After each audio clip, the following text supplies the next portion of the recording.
Class में आपका स्वागत है। बच्चों, आज हम पढ़ेंगे शब्द विचार। शब्द विचार जानने से पहले हमें वर्ण को जानना जरूरी है। भाषा की सबसे छोटी ध्वनि को वर्ण कहते हैं। वर्ण की व्याख्या मैं आपको अपनी पिछली वीडियो में बता चुकी हूँ। वर्णों को मिलाने से वर्ण समूह बनते हैं। देखिए, म एक वर्ण है, मकल एक वर्ण समूह है। क्या आपको इसका कोई अर्थ समझ में आता है? नहीं। अतः ये क्या है? एक निरर्थक शब्द है। अब कुछ शब्द को पढ़िए। बच्चों, आपको कमल का चित्र, सिपाही का चित्र और गमला का चित्र दिखाई दे रहा है।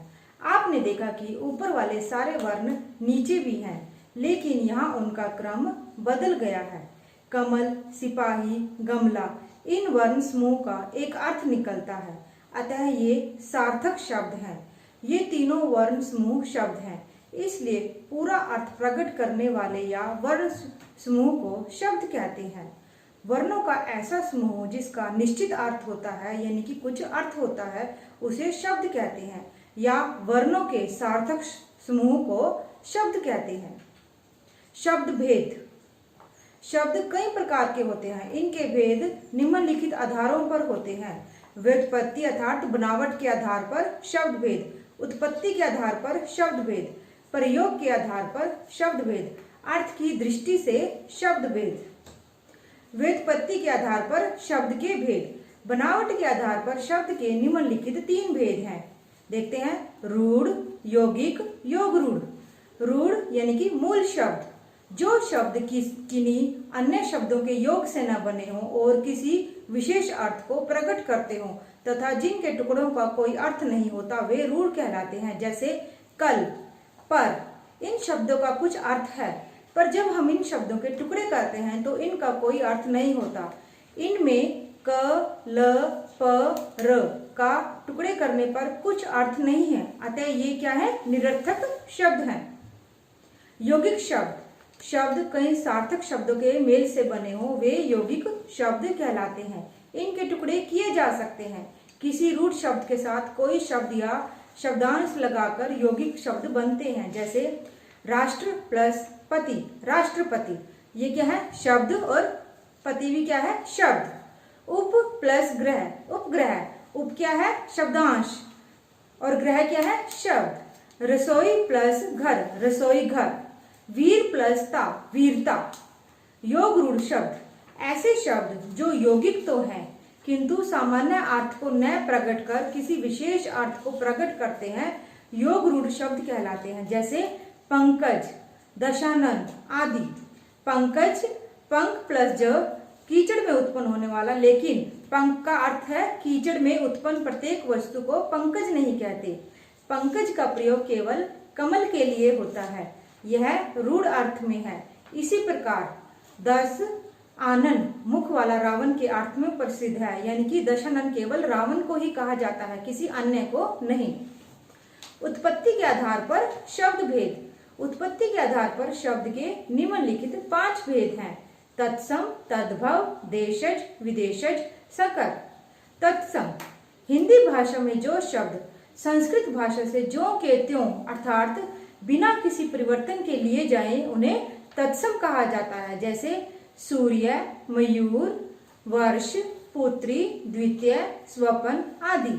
तद्भव, हिंदी में ऐसे अनेक शब्द हैं जिनका मूल रूप यानी कि असली रूप तो संस्कृत है, किंतु हिंदी में इनके रूप में परिवर्तन आ गया, यानी कि इन्हें बदल दिया जाता है। ये तद्भव शब्द कहलाते हैं।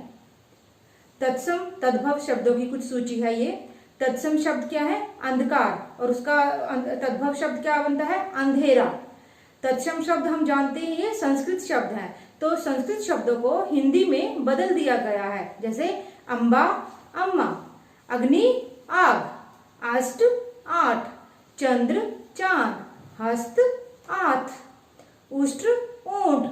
दुग्ध, दूध। शत, 100। वधु, बहू। दही, दधी, दही। कर्म, काम। ग्राम, गांव। देशज, हिंदी भाषा में अनेक शब्द जन भाषाओं से आए हैं। जन भाषाओं यानी कि जो हमारी जो बोली होती है, जो हमारी मातृभाषा होती है। इनका प्रयोग आंचलिक बोलियों और भाषाओं में होता है। हिंदी में आए ऐसे शब्द देशज शब्द कहलाते हैं, जैसे पगड़ी, लोटा, खाट, झाड़ू, इडली, गाड़ी, थैला, पेट, खटखटाना आदि विदेशी शब्द। भारत में बहुत समय तक विदेशों का शासन रहा। उनके प्रभाव से हिंदी में अनेक विदेशी शब्द आ गए। इन्हें आगत शब्द भी कहते हैं। आगत का अर्थ है आए हुए। कहाँ से आए हुए? विदेशी भाषाओं से। जैसे वकील, रेडियो, स्कूल, अनार, आम, कैंची, अचार, पुलिस, टेलीफोन, बंदूक, रिक्शा आदि। ये सब क्या है? विदेशी शब्द। पर ये शब्द हम अपनी हिंदी भाषा में प्रयोग करते हैं। संकर, दो भिन्न भिन्न भाषाओं के मिश्रण से बने शब्द संकर कहलाते हैं, यानी कि जो दो अलग अलग भाषाएं होती हैं। जैसे रेलगाड़ी, रेल क्या है? अंग्रेजी शब्द है, और गाड़ी हिंदी, पर ये मिलकर क्या बनता है? रेलगाड़ी। यानी कि दो भाषाएं कौन सी है? अंग्रेजी और हिंदी। गुलाब जल, गुलाब फारसी, जल हिंदी। जांचकर्ता, जांच क्या कौन सी भाषा है? हिंदी, कर्ता संस्कृत। प्रयोग के आधार पर शब्द भेद, प्रयोग के आधार पर हम शब्दों को दो भागों में बांटते हैं, विकारी शब्द, अविकारी शब्द। विकारी शब्द, विकार यानी परिवर्तन, जिन शब्दों में लिंग, वचन, कारक आदि के कारण परिवर्तन आ जाता है, विकारी शब्द कहलाते हैं। जैसे लड़का से लड़के, लड़कों आदि रूप भी बनते हैं। संज्ञा, सर्वनाम, विशेषण, क्रिया विकारी शब्दों के अंतर्गत आते हैं। ये इन सब की परिभाषा और व्याख्या मैं आपको अपनी पिछली वीडियो में बता चुकी हूँ। अविकारी शब्द, ऐसे शब्द जिनमें लिंग, वचन, कारक आदि के कारण कोई परिवर्तन नहीं होता है, उन्हें अविकारी शब्द कहते हैं। इन्हें अव्यय भी कहते हैं। क्रिया विशेषण, समुच्चय बोधक, संबंध बोधक, विस्मयादि बोधक और निपात अविकारी शब्द हैं। अविकारी शब्द को अच्छी तरह से जानने के लिए आपको मेरी अव्यय वाली वीडियो को देखना चाहिए। जैसे जहां, लगभग, न, तक, यदि, तो, लेकिन, के बिना आदि। अर्थ के आधार पर शब्द भेद, अर्थ के आधार पर शब्द के दो भेद होते हैं, सार्थक शब्द, निरर्थक शब्द। ये मैं आपको पहले भी बता चुकी हूँ। सार्थक शब्द यानी कि जिसका कुछ अर्थ होता है, निरर्थक शब्द जिसका कोई भी अर्थ नहीं होता।